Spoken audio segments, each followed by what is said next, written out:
Então, graça e paz a todos que estão nos acompanhando e aqueles que hão de ouvir esta reflexão que vamos fazer. Hoje eu quero falar sobre um assunto que foi tratado por Jesus, foi abordado por ele, que é vida frutífera versus religiosidade. Então, o tema da nossa reflexão é este: vida frutífera, vida que produz fruto para o reino de Deus, versus religiosidade. A religiosidade não produz fruto algum, não dá dividendo para o reino de Deus, mas uma vida vivida no Espírito, guiada pelo Espírito, uma vida em Cristo, uma vida regenerada, esta frutifica para o reino de Deus. Então, o nosso texto está no Evangelho escrito por Mateus, capítulo 13. Nós vamos fazer a leitura do versículo 1 ao 9. Mateus, capítulo 13, versículo de 1 a 9. Ele diz assim: naquele mesmo dia, saindo Jesus de casa, assentou-se à beira-mar, e grandes multidões se reuniram perto dele, de modo que entrou num barco e se assentou. E toda a multidão estava em pé na praia. E de muitas coisas lhes falou por parábolas, e dizia: eis que o semeador saiu a semear. E ao semear, uma parte caiu à beira do caminho, e vindo as aves, a comeram. Outra parte caiu em solo rochoso, onde a terra era pouca, e logo nasceu, visto não ser profunda a terra. Saindo, porém, o sol, a queimou, e porque não tinha raiz, secou-se. Outra caiu entre os espinhos, e os espinhos cresceram e a sufocaram. Outra, enfim, caiu em boa terra e deu fruto a 100, a 60 e a 30 por um. Quem tem ouvidos para ouvir, ouça. Nós sabemos o quanto Jesus usou parábolas para ensinar os discípulos e as multidões. A parábola é uma breve história que ilustra uma realidade, uma verdade, ou um conceito por meio de comparação. Tal como as hipérboles, figuras de linguagens, as parábolas servem tanto para esclarecer e exemplificar alguma ideia complexa ou abstrata, quanto para despertar a reflexão, chamar a reflexão, como uma forma de enigma a ser decifrado. Por isso que Jesus finaliza aqui dizendo: quem tem ouvidos para ouvir, ouça. Preste atenção no que eu quero ensinar. Foi isso que Jesus disse aqui. Vamos à explicação da parábola. Versículo 10, a partir do versículo 10. Então se aproximaram os discípulos e lhe perguntaram: por que lhes falas por parábolas? Ao que respondeu: porque a vós outros é dado conhecer os mistérios do reino dos céus, mas a aqueles não lhes é isso concedido. Pois ao que tem se lhe dará e terá em abundância, mas ao que não tem fé, até a fé que tem lhe será tirada. Por isso lhes falo por parábolas, porque vendo, não veem, é pela fé; ouvindo, não ouvem, porque é pela fé e nem entendem. De sorte que neles se cumpre a profecia de Isaías. Ouvireis com os ouvidos, e de nenhum modo entendereis, porque é pela fé. Vereis com os olhos, e de nenhum modo percebereis, porque é pela fé. Porque o coração deste povo está endurecido, de mau grado ouviram com os ouvidos e fecharam os olhos, para não suceder que vejam com os olhos, porque é pela fé, ouçam com os ouvidos, porque é pela fé, entendam com o coração, porque é pela fé, e se convertam, e sejam por mim curados, através da fé.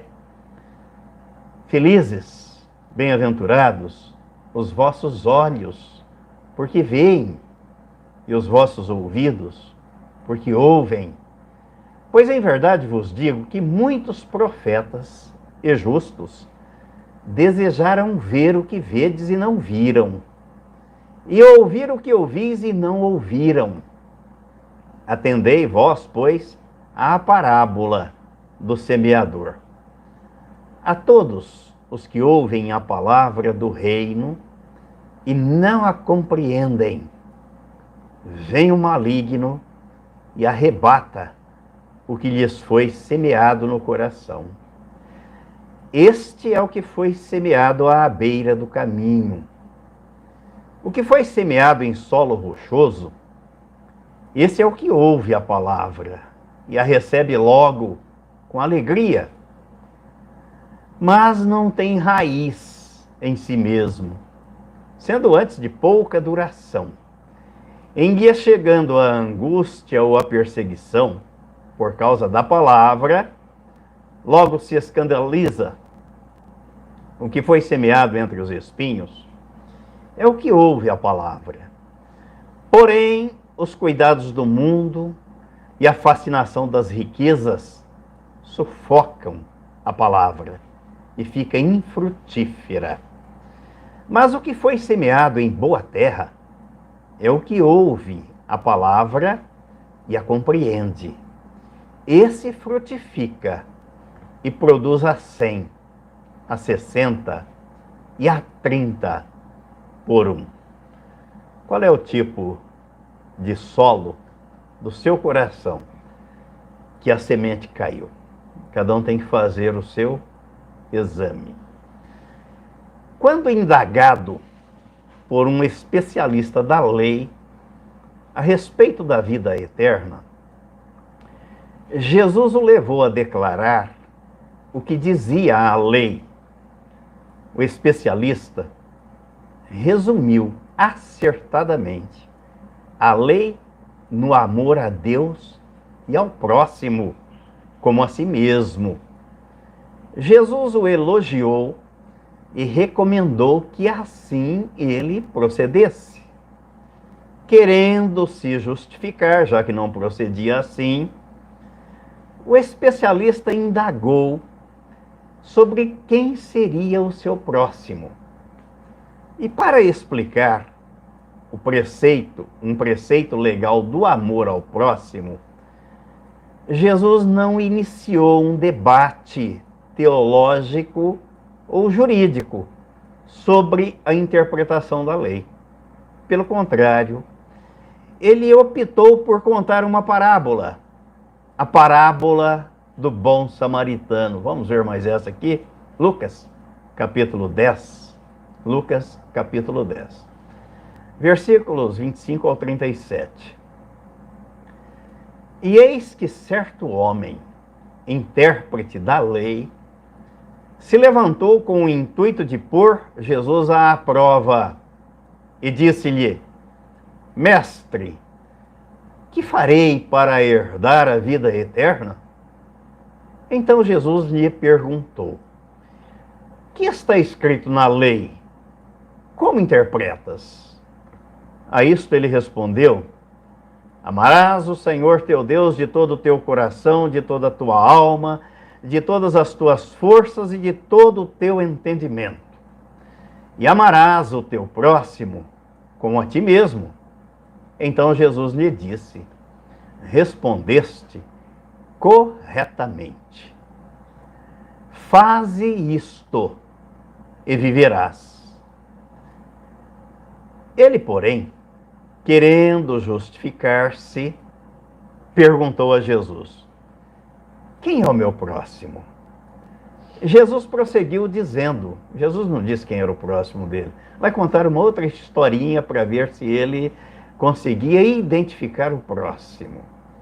Jesus prosseguiu dizendo: certo homem descia de Jerusalém para Jericó e veio a cair em mãos de salteadores, os quais, depois de tudo lhe roubarem e lhe causarem muitos ferimentos, retiraram-se, deixando-o semi-morto. Casualmente, descia um sacerdote por aquele mesmo caminho e, vendo-o, passou de largo. O sacerdote era aquele que tinha a função de interceder pelo povo diante de Deus. Por isso Jesus é o nosso sumo sacerdote, porque intercede por nós diante do Pai. Versículo 32. Semelhantemente, um levita descia por aquele lugar e, vendo-o, passou de largo. O levita era aquele que era auxiliar do sacerdote no templo, ajudava nas questões, no serviço sagrado do templo. Viu o homem e também virou as costas, não era com ele, não tinha nada com aquilo. Certo samaritano que seguia o seu caminho, passou-lhe perto e, vendo-o, compadeceu-se dele, teve compaixão, teve empatia, se colocou no lugar daquele homem. E chegando-se, pensou-lhe os ferimentos, aplicando-lhes óleo e vinho, e colocando-o sobre o seu próprio animal, levou-o para uma hospedaria e tratou dele. No dia seguinte, tirou 2 denários e os entregou ao hospedeiro, dizendo: cuida deste homem, e se alguma coisa gastares a mais, eu te indenizarei quando voltar. Não fez conta, caso do custo do tratamento. Está aqui, se o dinheiro não der, na volta você me apresenta a conta e eu pago a diferença. Qual desses 3 te parece ter sido o próximo do homem que caiu nas mãos dos salteadores? Respondeu-lhe o intérprete da lei, o que usou de misericórdia para com ele. Então lhe disse: vai e procede tu de igual modo. Lembrando que a palavra de misericórdia é composta de 2 palavras, de miséria e de córdia. Córdia que significa coração. É o coração de Deus posto na miséria do homem. Ou seja, Deus usa de misericórdia para com os miseráveis. Pela parábola do bom samaritano, Jesus exalta o transeunte samaritano que acudiu um estranho ferido à beira do caminho. E, por outro lado, ele condena a religiosidade do levita e do sacerdote. Eram religiosos. Que tão focada, a religiosidade tão focada nos preceitos de pureza e santidade, negligencia uma vítima de assalto para evitar a contaminação ritual. Lembrando aqui que os samaritanos, os judeus não se davam com os samaritanos. Jesus usa o exemplo exatamente de alguém que os judeus não se davam com ele. Lembram a parábola não, a história, o diálogo de Jesus com a mulher de Samaria. De certa maneira, quando lemos as parábolas de Jesus, precisamos prestar atenção tanto àquilo que ele deseja afirmar e encorajar em seus ouvintes, quanto ao que ele reprova e condena. Jesus ensinava crenças, atitudes e condutas que todo discípulo deve ter e praticar, mas habilmente, na mesma história, na mesma parábola, ele também condenava crenças, atitudes e condutas que não devem ser copiadas. Para explicar o reino dos céus, Jesus conta 7 parábolas ao todo. Na primeira, ele ensina, a que nós lemos, a parábola do semeador, que o reino dos céus é como um semeador que lança a semente. A semente é a palavra, o solo é o coração do ouvinte. Alguns a recebem, outros não. Ao mesmo tempo que ensina que a acolhida e a receptividade da mensagem do reino, Jesus condena os que rejeitam a mensagem, os que não perseveram naquilo que ouvem, na palavra, e os que vivem uma religiosidade que não pode produzir fruto para o reino de Deus.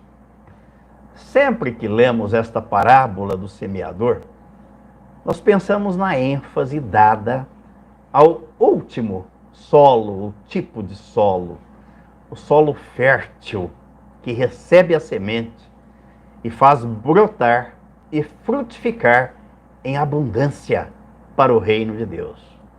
Desta maneira, vemos aqueles que ouvem a palavra, compreendem e frutificam. Este é um bom exemplo do cristão, regenerado pela graça de Deus, porque creu na sua inclusão no corpo de Cristo, recebeu um novo coração, é guiado pelo Espírito, ele é ativo na vida e no ministério da igreja. Ele dá frutos para o reino de Deus. E quando pensamos no terceiro solo, a reflexão é igualmente importante e muito relevante para o entendimento do ensino de Jesus. Pois enquanto a primeira semente é levada pelos pássaros e a segunda se queima com o sol pela falta de terra, de raiz, a terceira semente cai entre os espinhos, cresce, mas é sufocada pelas preocupações, pelos encantos, pela sedução do mundo, pela ansiedade patológica, e tudo isso deixa as pessoas inebriadas, atônitas e infrutíferas para o reino de Deus. Em uma única parábola, Jesus nos encoraja a uma vida frutífera, abundante, mas também nos exorta contra uma vida de religiosidade, de aparência infrutífera, uma vida tomada pelas preocupações, pelas ansiedades, pelos estresses dessa vida que sufocam a palavra semeada no coração. A vida de um cristão é marcada pela ação do Espírito Santo, que produz fruto para a glória de Deus e honra ao seu Senhor. E devemos perceber que é o Espírito Santo quem produz fruto, não é a pessoa. É a ação do Espírito na vida do regenerado. É isso que o apóstolo Paulo vai dizer na carta aos Gálatas, capítulo 5. Vamos conferir? Versículos 22 ao 26. Ele diz assim: mas o fruto do Espírito é amor, alegria, paz, longanimidade, benignidade, bondade, fidelidade, mansidão, domínio próprio. Contra estas coisas não há lei. E os que são de Cristo Jesus crucificaram a carne com as suas paixões, as paixões da carne, e os seus desejos, os desejos da carne. Se vivemos no Espírito, andemos também no Espírito. Não nos deixemos possuir de vanglória, provocando uns aos outros, tendo inveja uns dos outros. Diante disso, temos que fazer a pergunta: este fruto, que é o amor, que resulta na alegria, na paz, na longanimidade, longo ânimo ao invés de pavio curto, na benignidade, na bondade, na fidelidade, na mansidão, no domínio próprio, você tem percebido na sua vida? O Espírito tem produzido este fruto na sua vida? O apóstolo Paulo vai dizer na carta aos Romanos, no capítulo 7, no versículo 4, que aquele que morreu para o pecado, morreu para a lei no corpo de Cristo, este frutifica para Deus. O Espírito Santo produz fruto na vida dele. Romanos capítulo 7, versículo 4.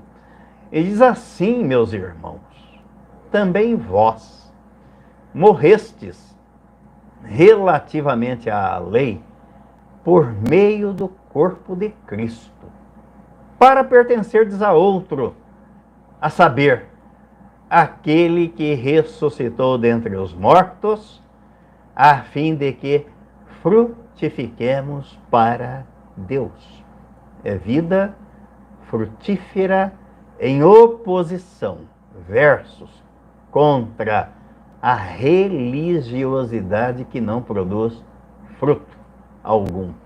Vemos o exemplo da parábola que Jesus contou. O sacerdote e o levita passaram de largo, fizeram vistas grossas diante de uma situação onde eles poderiam ser exemplo, mas não foram. E Jesus disse ainda no capítulo 15 do Evangelho escrito por João, no capítulo 15, a respeito deste assunto da frutificação, nos versículos de 1 a 8, Jesus disse assim: eu sou a videira e meu Pai é o agricultor. Todo ramo que estando em mim não der fruto, ele o corta. E todo o que dá fruto, limpa, para que produza mais fruto ainda. Vai podando, chaçando, para que o ramo produza fruto para Deus. Versículo 3. Vós já estáis limpos pela palavra que vos tenho falado. Permanecei em mim e eu permanecerei em vós. Como não pode o ramo produzir fruto de si mesmo, por isso que o religioso não pode produzir fruto, porque quem produz fruto é o Espírito Santo na vida do regenerado, se não permanecer na videira, assim nem vós o podeis dar, se não permanecerdes em mim. Fora de Cristo, ninguém produz fruto para Deus. Versículo 5. Eu sou a videira, vós, os ramos. Quem permanece em mim e eu nele, esse dá muito fruto. Porque sem mim, nada podeis fazer. É a ação do Espírito Santo produzindo fruto na vida regenerada para que Deus seja glorificado. versículo 7, versículo 6. Se alguém não permanecer em mim, será lançado fora, à semelhança do ramo, e secará. E o apanham, lançam no fogo e o queimam. Se permanecerdes em mim, e as minhas palavras permanecerem em vós, pedireis o que quiserdes, e vos será feito. Nisto é glorificado meu Pai, em que deis muito fruto, e assim vos tornareis meus discípulos. E aí cabe a pergunta: que fruto é este que Deus aguarda de cada um daquele que diz ser nova criatura, que diz ser um cristão regenerado pela palavra de Deus e afirma estar em Cristo Jesus? Então a nossa conclusão será com estes dois textos que indicam qual é o fruto que Deus está esperando. Provérbios, capítulo 11, versículo 30. O autor do livro de Provérbios diz assim nesse texto: o fruto do justo, justificado, daquele que está em Cristo, é árvore de vida. Lembrando que a árvore de vida, lá do Jardim do Éden, lá do livro de Apocalipse, simboliza vida eterna, simboliza o próprio Cristo. E ele diz: e o que ganha almas é sábio. Aqui está a sabedoria, o conhecimento posto em ação. Ganhar almas. Para quem? Para mim? Não. É para Deus, é para o reino de Deus, é para a glória de Deus. E o apóstolo Paulo arremata este assunto escrevendo aos Romanos, no capítulo 15, versículos 15 e 16, temos lido já algumas vezes, de modo contínuo, na igreja. Romanos capítulo 15, versículos 15 e 16. Entretanto, vos escrevi em parte mais ousadamente, como para vos trazer isto de novo à memória, por causa da graça que me foi outorgada por Deus, para que eu seja ministro de Cristo Jesus entre os gentios, no sagrado encargo de anunciar o Evangelho de Deus, de modo que a oferta deles seja aceitável, uma vez santificada pelo Espírito Santo. A oferta de quem? Dos gentios, daqueles que nós anunciamos o Evangelho, a palavra da verdade, o Evangelho da salvação em Cristo, e creem, e nós os apresentamos. Está aqui, Senhor, a minha oferta, já que Deus não precisa de nada, e Ele é o dono de tudo, mas Ele não é dono, não é Senhor daquele que ainda não foi regenerado e que não está em Cristo. Então, quando evangelizamos, quando anunciamos o Evangelho da graça de Deus, o pecador crê, quer ser batizado, nasce de novo. A Bíblia Sagrada diz que há festa no céu. Os anjos fazem festa no céu. O reino de Deus tem acréscimo. O inferno, o império das trevas, tem decréscimo, sofre baixa. Mas esta é a oferta agradável a Deus. Este é o fruto que Deus aguarda de cada um daqueles que são regenerados pelo poder da sua palavra. Que o Espírito Santo produza em nós estes frutos cada vez mais para a glória do Pai, em nome de Jesus. Amém e amém.